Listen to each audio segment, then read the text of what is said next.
Hello नमस्कार विद्यार्थियों, जय श्री श्याम। फिर एक बार मैं आपका पुनः स्वागत करता हूं, अभिनंदन करता हूं। आइए आज के सेशन में एक और नए तथ्य को देखते हैं, नए तथ्य को जानते हैं। देखिए आज मैं कुछ अलग बात बताने वाला हूं आपको। देखिए कर्म क्रम कृत 3 प्रकार के शब्द यहाँ आए हैं आपके सामने। पहला कर्म है, दूसरा कृत है, नहीं दूसरा क्रम है, तीसरा कृत है। देखिए इनमें किस प्रकार एक छोटा सा सामान्य सा अंतर होता है। यहाँ पर ये जो र है ये ऊपर है, इसका मतलब ये आधा है, ठीक है। यहाँ पर र नीचे है, इसका मतलब पूरा है। और यहाँ पर र नहीं है, यहाँ पर री है। तीनों को देखिएगा। अगर किसी शब्द के ऊपर र है, यानी कि किसी शब्द के ऊपर र है, तो समझिएगा वहाँ पर र आधा है।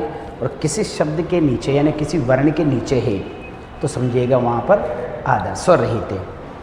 अब देखिए इस प्रोसेस को हम कहते हैं रेफ।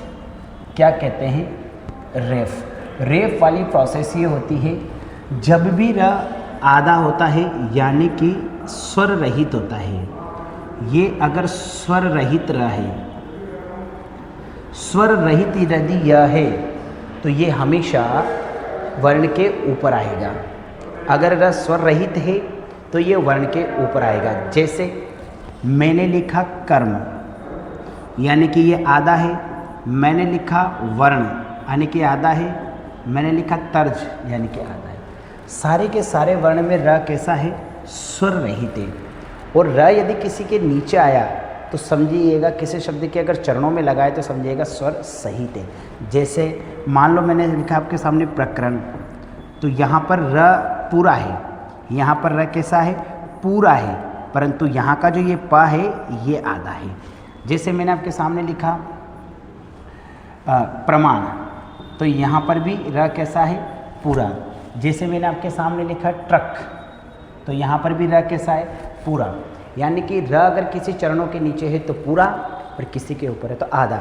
ये स्वर है, ये क्या है? ये स्वर है। ये री है, री ये स्वर है। तो आज की क्लास में हमने ये देखा है कि र अगर ऊपर है तो स्वर रहित है, नीचे लगा हुआ तो स्वर सहित लगा हुआ है, और इसको हिंदी में कहते हैं रेफ। रेफ यदि र अपने मूल स्थान को छोड़कर दूसरी जगह प्रयोग हो रहा है तो रेफ है, अन्यथा नहीं। ओके, मिलते हैं अगली क्लास में एक नए तथ्य के साथ। तब तक के लिए आपको बहुत बहुत धन्यवाद।